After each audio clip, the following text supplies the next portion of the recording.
If you take just them out of the 3D platformer equation, Crash 4, Psychonauts 2, various Sonic games, Sackboy, and fucking Balan Wonderland are the only AAA 3D platformers to come out since 2020, with a reluctant shout out to Ratchet & Clank. 20 years ago, the same time period looked like that. Just look at that. We used to eat so good. Granted, not everything used to taste good. For every banger, you had a moldy burger that either awakened a furry or mind-controlled people into believing it was gourmet. I fucking hate Cow the Kangaroo. Sad to say, this genre has been replaced by shooters, open world adventures, and Souls-likes. The interest of casuals has shifted to those other games, and it shows when you look at the general attitude people have towards the genre. The unbelievable amount of hate for Astro Bot's victory at the biggest gaming award show of 2024 still pisses me off. Speaking of which, look at this little guy. Look at this fella. Oh. You want PlayStation Plus Premium? Ooh. Amidst an industry that is obsessed with making the next Fortnite, it's endearing that this game happened, that there are so many moments of genius in Astro Bot that reducing it to a Mario clone is unfair. It is quality in its own right. At the center of that genius was Team Asobi, the people who've been fueling PlayStation for the past decade. Following the release of Astro Bot, these guys threw waves of free DLC at the fanbase, but as far as I can tell, that is over and done with. Which got me thinking, what are they up to right now? What is the future of Team Asobi? It's an exciting prospect as there's so many roads the studio could take right now, especially after such success. Now there's no scoop in this video, I am not a leaker, they haven't said anything, so be warned, this is simply speculation. But I have a prediction that I am very confident about that I need to share with the world. To start with, let's establish something. Sony owns a development team who, 1. possesses a keen eye for understanding the appeal of other IP, 2. is very PlayStation centric, 3. won awards for making a quality product, 4. won't take several years in between projects, and 5. isn't restricted to one type of gameplay. After brainstorming for like 2 seconds, I came up with a bag of ideas, but only one stuck out to me as a no-brainer, and I'm aware I just said I brainstormed, but bear with me, or should I say gorilla with me, or whatever these things are. There's levels to this, so bear with me while I explain where my confidence comes from. If you somehow aren't aware, Astro Bot features an entire level centered around Primate Flea. It is one of 5 VIP choices: Uncharted, God of War, Horizon, Loco Roco, and Monkey Getaway. While it's painfully obvious that these were mandated by Sony, the presence of Orangutan Breakout and Loco Roco gave us insight, a realization that Team Asobi personally chose these 2 series. Out of all the franchises that got a nod in this game, 2 dead cartoony baby games for babies, mind you, they picked this out of passion. It meant a lot to fans that hadn't seen their favorite games in action for so long and genuinely gave me chills while not even being a fan. However, Ape Escape was the one that successfully encouraged me to actually download the first game on PS5 to see what I was missing, and after turning the game on, I realized I don't like it. However, after giving it a chance for 10 minutes, I realized I didn't like it. But 2 hours later, I didn't like, I was hooked. This game it fucks. I gained a new appreciation for Team Asobi's craftsmanship. It is impressive how fluently they were able to portray the appeal of the source material to a guy like me who had zero idea what was being referenced. That essence, that core of what makes Ape Escape good was present here. The push and pull of chasing these monkeys around the map, you need to thoroughly search. The satisfaction of finally grabbing that little bitch. All the funky little animations showing us these stupid idiots have personality. What I'm trying to show you is that this was all down to those game designers' clear understanding of what makes this franchise interesting. You truly do wonder what they could create if they were let loose on an official sequel to Ape Escape 3. That is where Ape Escape 4 comes in. First, a common misconception is that Team Asobi equals Japan Studio. They aren't, but actually, they are. For all intents and purposes, what we know as Team Asobi started as a group within Japan Studio, formed for the purpose of working on VR, camera stuff, and Japan Studio would refocus around Asobi following the closure. As far as I can tell, the team is not literally a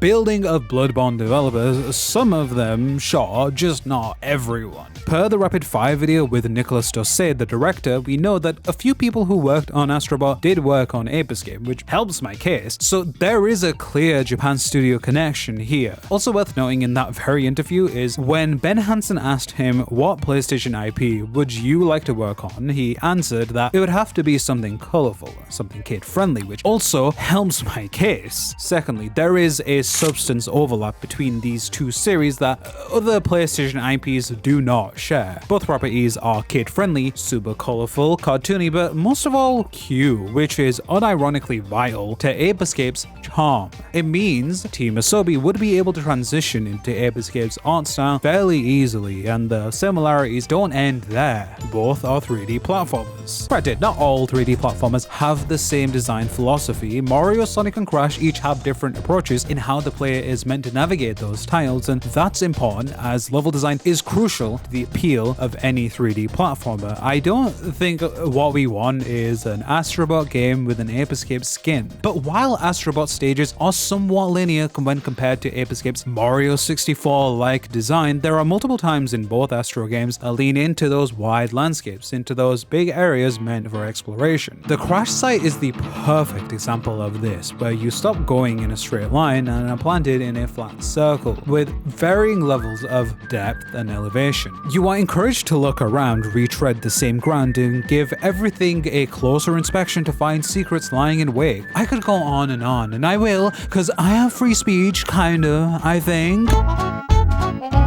One could also make an argument that Astro Bot is already a spiritual successor to Ape Escape in that, the bots you save are similar in game design to the apes since you need those to progress. I don't see what could stop them from making a great Ape Escape. The main barrier might be story since they don't have experience in that, although you do have to come back to reality and ask if this project is at all conceivable, as I can understand why it seems like a pipe dream. After all, they're just gonna go off and do Astro Bot 2.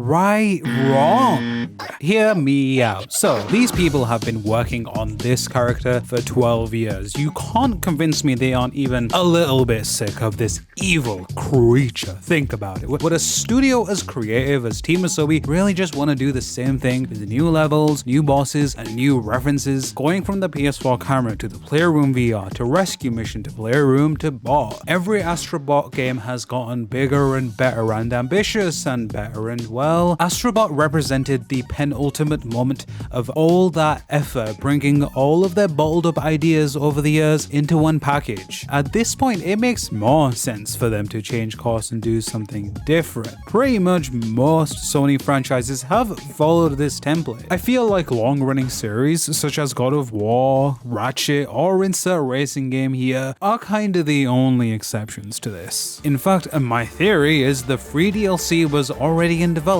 and Asobi just said, fuck it, let's poop out everything we couldn't fit into one game since we're not making a second game right now and we don't want this to go to waste. Furthermore, Astro Bot sold a few million. I do think it was profitable, but this means they'd be selling a similar sequel to that 2 million plus audience, possibly on the same console. That would do well, but not great. Maybe that's okay and I'm overthinking this, but sales do matter to Sony. It's mostly why they've started porting their games to PC and consoles. So how do you grab a bigger audience? Through Shuhei Yoshida, we know that the reason they made big, huge games with big budgets was because they were guaranteed to grab a big audience. We would have to go big, huge, massive on Astro Bot 2, something that could undermine what made this game so good in the first place, and add extra risk as they would need to expand, and I don't see that happening. Either way, making this sequel would be the 4th game in a row and almost 2 decades of the studio just doing Astro Bot. By entirely My prediction relies on the assumption that they want to do something else. And if you think about it, that's a logical assumption. Astro Bot is no doubt going to return considering the praise, but my gut says that the next time we're going to see him will be in a small launch game for the PS6 to demonstrate the new console's power. Follow my line of reasoning. A studio pumped out a full-scale AAA console game in only 4 years, and their next project is something that took 2 years back when the studio had less people and less experience. Sounds like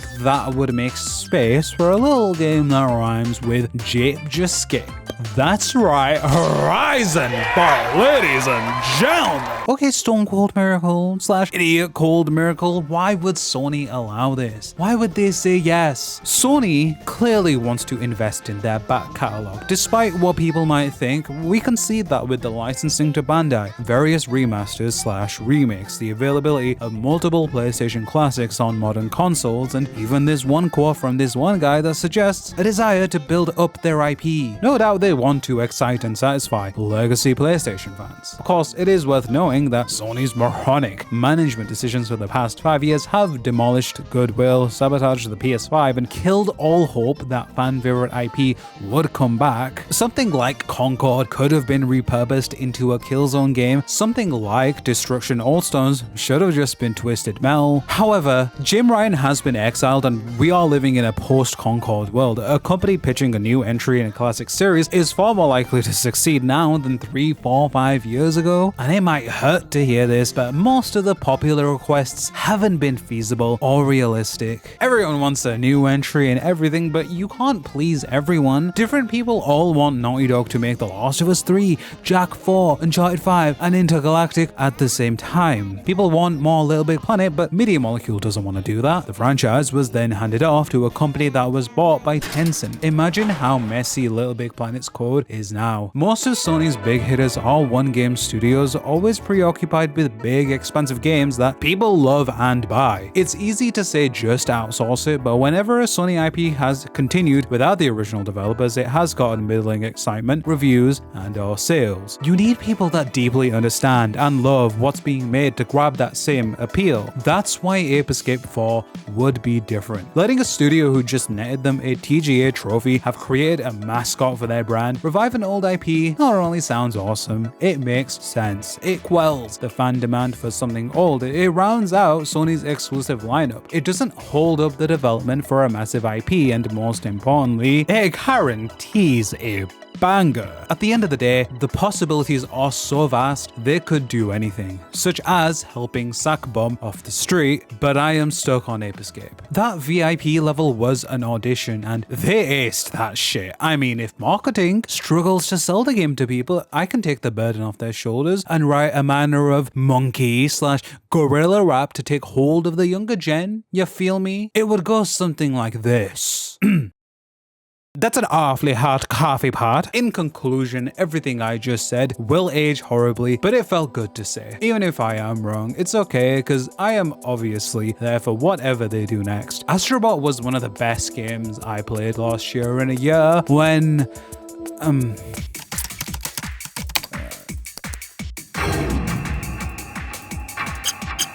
Call of Duty Black Ops 6 released. Thank you for watching.